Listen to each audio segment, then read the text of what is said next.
Here I have XIAOMI Mi 8 Lite, and today I'm going to show you how to create folders on the home screen on this device. So to do this, you just have to select app which you want to drop in the folder. For example, it could be weather, and then you just have to drop it on the other app, and the folder will be created automatically. Let me show you one more time. Just take one app and drop it on another, and that's how you can create folder. You can drop other apps in this folder. You can also combine folders like this.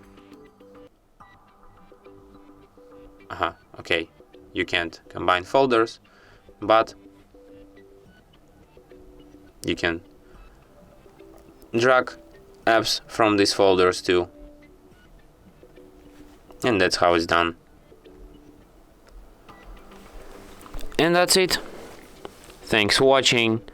If you find this tutorial useful, don't forget to hit that like button and subscribe to our channel.